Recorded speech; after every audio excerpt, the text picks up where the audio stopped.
राजस्थान में चुनाव भले ही खत्म हो गए हों, लेकिन राजेंद्र राठौड़ की हार के कारणों को लेकर चूरू जिले की गुटबाजी चरम पर है।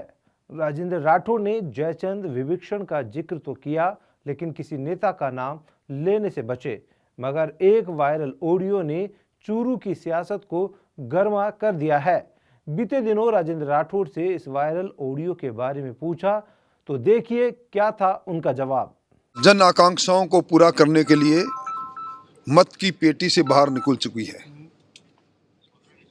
भजन लाल जी की सरकार ऐसे भजन करेगी कि जिनकी वाणी से कल्याण ही कल्याण निकलेगा। और अब जल्दी ही मंत्रिमंडल भी आकार ले लेगा और उसके बाद लूट और झूठ की सरकार जो जिसकी विदाई हमने की है, उसकी लूट को भी बाहर निकालेंगे। अब सच्चाई के रास्ते पर चलकर जनता के कल्याण के लिए और जो वादे हमने संकल्प पत्र में किए, उन वादों को पूरा करने के लिए सरकार अपना रोड मैप बनाएगी।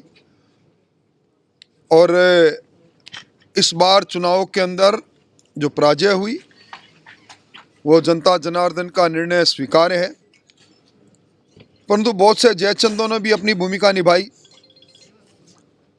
और मुंह में राम बगल में छुरू लेकर भी कई लोग अब सत्ता के नजदीक आने की कोशिश में लगे हैं। उनके चेहरे से नकाब खींचने के लिए कार्यकर्ता आतुर है। आने वाले चुनाव के अंदर मोदी जी की अगुवाई के अंदर ये तीसरी बार मोदी जी की सरकार बने, इस संकल्प के साथ अब वापस चुनावी मैदान में उतरेंगे और दुनिया के सबसे लोकप्रिय नेता नरेंद्र मोदी जी की अगुवाई में हिंदुस्तान में फिर सरकार बने, इसमें कार्यकर्ता पन तन तन करके लगेंगे। राठौड़ साहब, आपकी चर्चा चल रही है कि राठौड़ साहब लोकसभा चुनाव लड़ेंगे, इसको लेकर क्या कहना है? मैं जमीनी कार्यकर्ता हूं, पार्टी का जो हुक्म होगा उसकी तामील करूंगा। अब मंत्रिमंडल का गठन होगा तो चूरू जिले क्या प्रतिनिधित्व रहेगा मंत्री में कोई? देखिए, मंत्रिमंडल में निश्चित तौर पर संतुलित मंत्रिमंडल होगा, मुझे टिप्पणी करने का अधिकार नहीं, पर जल्दी सारी बातें आपके सामने आ जाएगी। मंत्रिमंडल में राठौड़ साहब आपकी क्या भूमिका रहेगी? एक पराजित व्यक्ति की क्या भूमिका हो सकती है, इसलिए मेरी मंत्रिमंडल में क्या भूमिका होगी। राठौड़ साहब, आपके हारने का मुख्य कारण क्या रहा?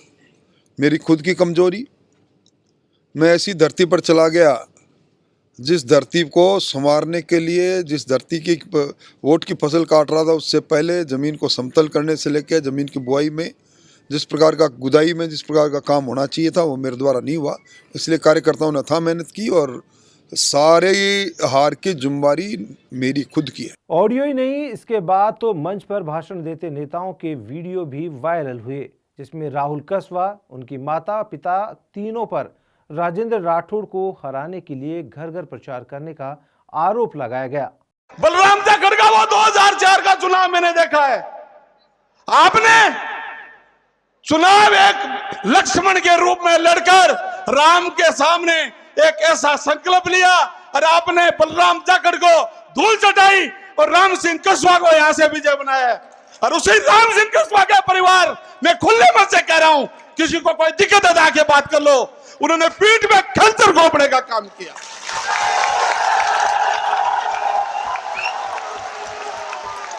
अरे भले आदमी, तेरा राजनीतिक जीवन 1990 में 189 वोटों से शुरू कराने वाला राजेंद्र राठौड़ था और आज अंत भी यह चूरू नहीं पूरे राजस्थान में एक आंख लग गई है कि राहुल कसवा, तूने, तेरी मां ने और तुम्हारे पिता ने गांव-गांव नारे में घूमकर और तूने जो कार्य किया है। नहीं राठौड़ साहब, गद्दारों की कोई जगह नहीं है। चूरू को लेकर हो रही इस सियासी गर्माहट के बीच प्रदेश अध्यक्ष सीपी जोशी और मुख्यमंत्री भजन लाल शर्मा से भी दोनों नेताओं की मुलाकात हुई है। इधर खबर है कि राजेंद्र राठौड़ और सतीश पूनिया को फिर से पार्टी की मुख्यधारा और चुनावी राजनीति में लाने की इबारत लिखी जा रही है। इसके मद्देनजर चूरू से राहुल कसवा खासे सतर्क हो गए हैं, क्योंकि चंद महीनों में लोकसभा चुनाव है और इन चुनावों में चूरू के दावेदारी में राजेंद्र राठौड़ का नाम रह सकता है।